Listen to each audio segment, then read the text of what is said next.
کیا تم نے پہلے کبھی ایسا کام نہیں کیا؟ میں نے کہا نہیں مالکن، میں نے کبھی بھی ایسا نہیں کیا ہے۔ تو وہ کہنے لگی چلو کوئی بات نہیں، میں تجھے آج سب کچھ سکھا بھی دوں گی اور بتا بھی دوں گی۔ یہ کہتے ہی مالکن نے میرا ہاتھ پکڑا اور مجھے اپنے کمرے میں لے آئی۔ میں بھی کسی نوکر کی طرح اس کے ساتھ ساتھ کمرے میں جا کر ایک کونے میں لگ کر کھڑا ہو گیا۔ مالکن مجھ سے کہنے لگی ارے تم وہاں کیوں جا کر کھڑے ہو گئے، ادھر آؤ میرے پاس۔ یہ کہتے ہی مالکن نے مجھے اپنے پاس کھینچ لیا۔ مالکن ایسے خوش ہو رہی تھی جیسے بے گھر کو گھر مل جانے پر خوشی ملتی ہے۔ میں اب مالکن کی مکمل دسترس میں تھا۔ مالکن کی مجھ سے بے شک عمر بہت زیادہ تھی، لیکن اس نے خود کو بڑا مینٹین کر رکھا تھا۔ بلکہ سچ تو یہ تھا کہ ایسا لگتا ہی نہیں تھا کہ وہ 2 بچوں کی ماں ہے۔ اس کا رنگ بھی خوب نکھرا ہوا تھا اور چہرہ بھی بالکل صاف تھا۔ مالکن جس طرح مجھ سے کہہ رہی تھی میں ویسا ہی کر رہا تھا۔ شاباش ایسے ہی۔ مالکن کی آواز اب بکھر رہی تھی۔ مجھے اس کے لفظوں کی سمجھ نہیں آ رہی تھی، لیکن مجھے اتنا پتا تھا کہ وہ کیا کہنا چاہ رہی ہے۔ مجھے لگا جیسے میں آسمانوں میں پہنچ گیا ہوں، ایسے جیسے مجھے پر لگ گئے ہوں اور میں ہواؤں میں اڑ رہا ہوں۔ اس وقت جس قدر مجھے سرور آ رہا تھا میں بتا نہیں سکتا کہ کیسے بیان کروں۔ پھر اچانک سے میں بیڈ پر گر گیا۔ مالکن کے چہرے پر مطمئن سی مسکراہٹ تھی۔ اب مجھے بہت دیر ہو چکی تھی۔ مجھے اب ڈر لگ رہا تھا کہ مالک کو میں جا کر کیا کہوں گا۔ وہ مجھ سے پوچھیں گے کہ تم نے اتنی دیر کہاں لگا دی، تو میں انہیں کیا جواب دوں گا۔ اس سے پہلے کہ میں کوئی جواب سوچتا مالکن نے فوراً ہی کہانی تیار کر لی۔ اگر مالک پوچھے تو اسے کہہ دینا کہ مالکن کی طبیعت ٹھیک نہیں تھی اور انہوں نے دوائی لینے بھیج دیا تھا، اور انہوں نے بھی کھانا بھی نہیں بنایا تھا جس وجہ سے دیر ہو گئی۔ میں کھانا لے کر جب دکان پر پہنچا تو گاہکوں کا اتنا رش نہیں تھا۔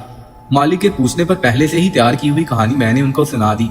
مالک نے بھی اسے سچ سمجھ لیا اور کھانا لے کر کھانے لگے۔ آج کے واقعے نے مجھے کافی حد تک بدل دیا تھا۔ میں خود کو ایک بچہ سمجھنے کی بجائے پورا مرد محسوس کر رہا تھا، جبکہ میری نظر جب بھی میرے مالک پر جاتی تو مجھے خود پر شرمندگی ہوتی کہ میں نے ان کے ساتھ نمک حرامی کی ہے۔ مالکن کا سراپا اور اس واقعے کے تمام پہلو کسی فلم کی طرح میرے دماغ میں چل رہے تھے۔ کام کرتے ہوئے بھی یہی خیالات میرے دماغ پر چلتے رہے۔ اگلے دن جب مالک نے مجھے کھانا لینے کے لیے بھیجا تو مالکن کافی کھلی کھلی اور خوش دکھائی دے رہی تھی۔ آج انہوں نے خود کو تیار کر رکھا تھا۔ میں نے ان سے زیادہ بات نہیں کی بلکہ زیادہ دیر خاموش ہی رہا۔ مجھے مالک کے ساتھ بد دیانتی کرنے پر شرمندگی ہو رہی تھی۔ شاید یہی وجہ تھی کہ میں مالکن سے بات کرنے سے ہچکچا رہا تھا، جبکہ مالکن مجھے بڑے پیار اور محبت سے مسکراتے ہوئے دیکھ رہی تھی۔ میں کھانا لے کر نکلنے لگا تو مالکن نے بنا بات کیے مجھے بازو سے پکڑ کر اپنی طرف کھینچ لیا اور مجھے اپنے بازوؤں کے حصار میں لے لیا۔ پھر مجھے بڑی رومانوی آواز میں کہنے لگی کیا ہوا میرے شیر، اتنے اداس کیوں ہو؟ یہ آواز میرے کانوں سے ٹکرائی تو جواب میں صرف میں اتنا ہی کہہ پایا کہ کوئی بات نہیں۔ پھر مالکن مجھے کہنے لگی شایان کل تم نے جو کچھ میرے ساتھ کیا ہے میں اس کے لیے تمہاری بہت شکر گزار ہوں، اور دیکھو تم کچھ بھی غلط مت سوچنا، تم جوان ہو اور سمجھدار بھی، تمہیں پتا ہے میری کتنی ضروریات ہیں جو کہ تمہارے مالک پوری نہیں کر پاتے، اور مجھے پتا ہے کہ تمہاری بھی کتنی ساری ضروریات ہیں اور وہ بھی تمہارے مالک اچھی طرح سے پوری نہیں کر پاتے۔ اس لیے آج سے تم میری ضروریات کو پورا کرو، میں تمہاری ضروریات کا خیال رکھوں گی، ہم دونوں نے ہی تو ایک دوسرے کی ضرورتوں کا خیال رکھنا ہے۔ یہ کہتے ہی مالکن نے 1000 کا نوٹ میری جیب میں ڈال دیا۔ میں نے مانی خیز نظروں سے مالکن کی طرف دیکھا۔ مالکن کہنے لگی کہ ہم نے بس ایک دوسرے کا سوچنا ہے اور کسی دوسرے کے حال کو دماغ میں جگہ نہیں دینی۔ تم سمجھ رہے ہو نا میں کیا کہنا چاہ رہی ہوں؟ مالکن نے سوالیہ انداز سے بات کہی تو میں نے نہ سمجھتے ہوئے بھی ہاں میں جواب دیا۔ مجھے پتا ہے کہ تم اتنے خاموش کیوں ہو۔ مالکن پھر سے بولنے لگی اور میں ان کی طرف دیکھ رہا تھا۔ پھر وہ مجھ سے کہنے لگی شایان تم اس بڈھے کے بارے میں اتنا زیادہ مت سوچو۔ جب انہوں نے مجھ سے یہ بات کی تو مجھے ایسے لگا جیسے مالکن کو وہ سب پتہ چل گیا ہے جو اس وقت میرے دماغ میں دوڑ رہا تھا، اور مالکن کو یہ معلوم ہو گیا ہے کہ میں شرمندہ ہوں کیونکہ میں نے مالک سے بد دیانتی کی ہے۔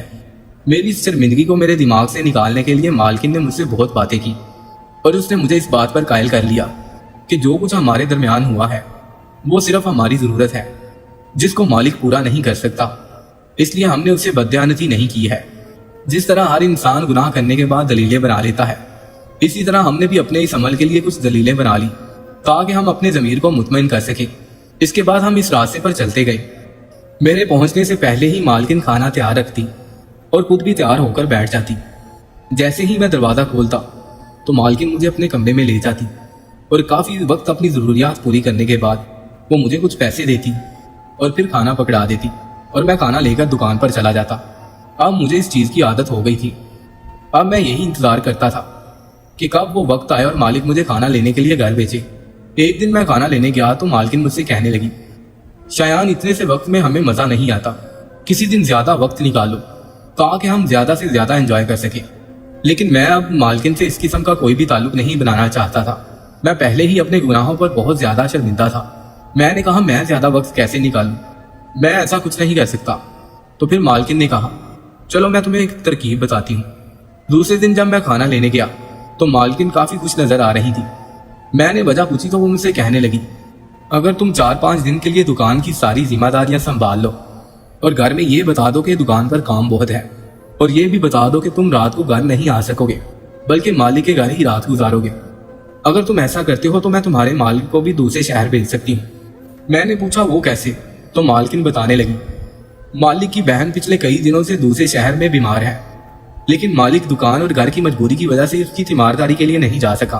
اگر تم دکان اور گھر میں رہنے کی حامی بھر لو تو میں تمہارے مالک سے بات کر سکتی ہوں۔ میرا دل تو نہیں کیا اس کام پر، لیکن میں نے حامی بھر دی۔ دکان کا سارا کام میں بخوبی جانتا تھا اور گھر میں رہنا بھی میرے لیے مشکل کام نہیں تھا کیونکہ مالک مجھ پر پہلے ہی اعتبار کرتا تھا۔ پھر مالکن نے کہا کہ ٹھیک ہے میں تمہارے مالک سے رات کو بات کروں گی، لیکن اگر وہ تم سے کل کچھ پوچھے تو تم یہی ظاہر کرنا کہ تمہیں کچھ نہیں پتا۔ ٹھیک ہے مالکن آپ فکر نہ کریں، میں ایسا ہی کروں گا۔ دوسرے دن دکان پر مالک نے مجھے پاس بلا کر پوچھا، کیا تم میری غیر حاضری میں دکان چلا سکتے ہو؟ تو میں نے مالک کو یقین دلایا کہ آپ فکر ہی نہ کریں، مجھے سارا کام آتا ہے، میں سب کچھ سنبھال لوں گا۔ مالک بس تسلی کے لیے ہی پوچھ رہے تھے، انہیں پہلے ہی پتا تھا کہ میں سب کچھ جانتا ہوں۔ پھر وہ مجھ سے کہنے لگے، شایان بیٹا دکان کی اتنی پریشانی نہیں ہے مجھے، اصل میں گھر میں بھی کسی کا ہونا ضروری ہے۔ میں 3-4 دن کے لیے اگر کہیں جانا چاہوں تو کیا تم میرے گھر رہ لو گے؟ مالک نے گویا اپنی اصل پریشانی بیان کی۔ میں نے مالک کے چہرے کی طرف دیکھا تھا۔ میں نے کہا مالک آپ فکر ہی نہ کریں، میں آپ کے گھر والوں کا بھی پورا خیال رکھوں گا۔ یہ سنتے ہی مالک مطمئن ہو گئے کیونکہ وہ پہلے ہی مجھ پر بہت اعتبار کرتے تھے۔ انہوں نے مجھے سب کچھ سمجھا دیا اور پھر بتایا کہ وہ کل ہی روانہ ہو جائیں گے اور جب تک فون آئے میں ان کے گھر ہی رکوں گا۔ اس دن جب میں گھر سے کھانا لینے گیا تو مالکن کو آ کر خوشخبری سنائی اور بتایا کہ مالک سے میری کیا بات ہوئی ہے۔ مالکن تو خوشی سے پاگل ہو گئی۔ شام کو دکان بند کرنے کے بعد مالک نے دکان کی چابیاں میرے حوالے کی اور بتایا کہ وہ 3 دن تک اپنی بہن کے پاس رہیں گے اور اگلے دن واپس آئیں گے، اور مجھے ہدایت کی کہ کل اپنے گھر والوں کو بتاؤں کہ میں اگلی 3-4 راتوں تک مالک کے ہاں ہی ٹھہروں گا۔ میں نے ہاں میں سر ہلا دیا۔ گھر جاتے ہوئے آنے والے چند دنوں کے خیالات میرے دماغ میں گھوم رہے تھے، انہی خیالوں میں مگن میں ساری رات سو بھی نہ سکا۔ صبح میں نہا دھو کر تیار ہوا اور اپنے کپڑے بیگ میں ڈال کر دکان کی طرف چلا گیا۔ دوپہر کو کھانا بھی قریب کے ایک ہوٹل سے منگوا لیا۔ شام کو دکان بند کر کے مالک کے گھر پہنچا تو مالکن ڈرائنگ روم میں بیٹھی ٹی وی دیکھ رہی تھی جبکہ ان کے بچے اسکول کا کام کرنے میں مصروف تھے۔ مالک نے پہلے دکان کا سارا حساب کتاب بتایا اور ساری رقم مالکن کو دی۔ پھر مالکن نے میرے لیے کھانا گرم کیا۔ میں کھانا کھا چکا تو مالکن کے قریب دوسرے صوفے پر بیٹھ گیا۔ مالکن مجھے کہہ رہی تھی کہ تم اسے اپنا ہی گھر سمجھو۔ مالکن کی بیٹی بار بار کتابوں سے اپنی نظریں اٹھا کر مجھے دیکھ رہی تھی۔ اگرچہ مالکن کے بچے مجھے جانتے تھے لیکن آج پہلی بار میں یوں ان کے گھر آیا تھا، اس لیے شاید وہ کچھ حیران ہو رہے تھے۔ مالکن کی بیٹی 14 سال کی تھی اور وہ کافی سمجھدار تھی، اسی لیے اسے پتا تھا کہ ان کا باپ گھر نہیں ہے اور میں ان کے گھر رہوں گا جب تک ان کا باپ واپس نہیں آ جاتا، اس لیے وہ نارمل ہی دکھائی دے رہی تھی۔ پھر اس نے اپنی ماں سے بہت سارے سوال کیے کہ میں ان کے گھر کیوں آیا ہوں۔ مالکن نے اس کے تمام سوالوں کے جواب دیے، اس لیے وہ بھی مطمئن ہو گئی۔ مالکن کا بیٹا کھلونے چھوڑ کر میری گود میں آ گیا اور مجھ سے کھیلنے لگا اور کھیلتے کھیلتے میرے پاس ہی سو گیا۔ مالکن نے اسے میری گود میں سے لینے کے لیے میرے قریب جھکی۔ میری نظریں غیر ارادی طور پر مالکن کی بیٹی کی طرف اٹھ گئی کہ کہیں اس نے اپنی ماں کا میرے اتنے قریب جھکنا دیکھا تو نہیں، لیکن وہ اپنے کام میں مصروف تھی۔ مالکن نے بڑی اچھی پرفیوم لگا رکھی تھی جس کی خوشبو نے مجھے تڑپا کر رکھ دیا۔ مالکن نے اپنے بیٹے کو اٹھاتے ہوئے کہا، شایان تم بھی آؤ، میں تمہیں تمہارے سونے کی جگہ دکھا دوں گی۔ میں خاموشی سے اٹھا اور مالکن کے پیچھے چل پڑا۔ مالکن نے پہلے تو اپنے بیٹے کو بیڈ روم میں لٹایا، پھر ایک کمرہ چھوڑ کے اگلے کمرے کا دروازہ کھولتے ہوئے کہا، یہ تمہارا کمرہ ہے، باتھ روم کا تم کو پتا ہی ہے کہ کہاں ہے، جب تک تم یہاں ہو تمہیں کوئی ڈسٹرب نہیں کرے گا۔ یہ بات کہتے ہوئے مالکن نے مسکرا کر کہا۔ کمرہ دیکھنے کے بعد ہم واپس ڈرائنگ روم میں آ گئے۔ جب تک بچے جاگ رہے تھے ہم کسی بھی قسم کی حرکت نہیں کرنا چاہتے تھے، لیکن ہم دونوں ایک دوسرے کی طرف دیکھ رہے تھے، لیکن ہم اپنے مچلتے دل کو ابھی قابو میں رکھنا چاہتے تھے۔ مالکن اور میں کافی دیر تک ادھر ادھر کی باتیں کرتے رہے۔ جب رات کے 9 بجے تو مالکن نے اپنی بیٹی کو سونے کے لیے کہا۔ میں بھی سونے کا کہہ کر اٹھ گیا۔ سونا کسے تھا، بس بچوں کو مطمئن کرنا تھا کہ سونے کا وقت ہو گیا۔ میں بستر پر آ کے لیٹ گیا اور مالکن کے ساتھ ہونے والی ملاقات کے تصورات میں گھوم گیا۔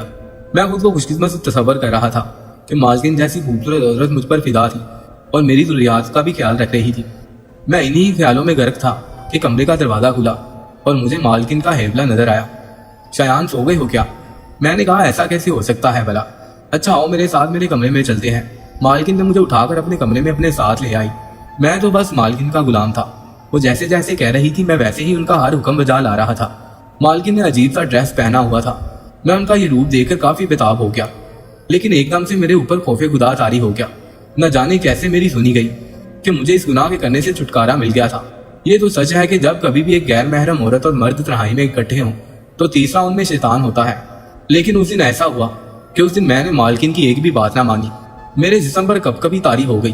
میں فوراً واش روم کے بہانے بات کی طرف گیا اور کتنی دیر تک اپنے اوپر پانی گراتا رہا۔ میں کسی بھی طرح کر کے مالکن کے چنگل سے بچنا چاہتا تھا۔ میں نے اپنے دماغ پر ٹھنڈا پانی بہایا اور پھر باہر آ گیا۔ مالکن کافی دیر تک میرا انتظار کرتی رہی۔ میں جب باہر نکلا تو وہ میری طرف بڑھی، لیکن میں نے اسے اپنے سے دور کر لیا اور میں نے اسے صاف منع کر دیا کہ میں ایسا کچھ نہیں کروں گا۔ تمہیں اپنے شوہر کے ساتھ بددیانتی نہیں کرنی چاہیے، تمہارے چھوٹے چھوٹے بچے ہیں اور میں خود بھی گناہگار ہو رہا ہوں، اس لیے میں آئندہ ایسا کچھ نہیں کروں گا۔ میں اسی وقت گھر سے نکل گیا اور مالک کی دکان کھول کر وہیں پر سو گیا۔ 2 دن میں نے ایسے ہی گزارے اور جب مالک واپس آئے تو میں نے دکان ان کے حوالے کر دی اور وہاں سے کام چھوڑ دیا۔ اب میں کسی فیکٹری میں کام کر رہا ہوں اور میں آج بھی اپنے گناہ پر شرمندہ ہوں۔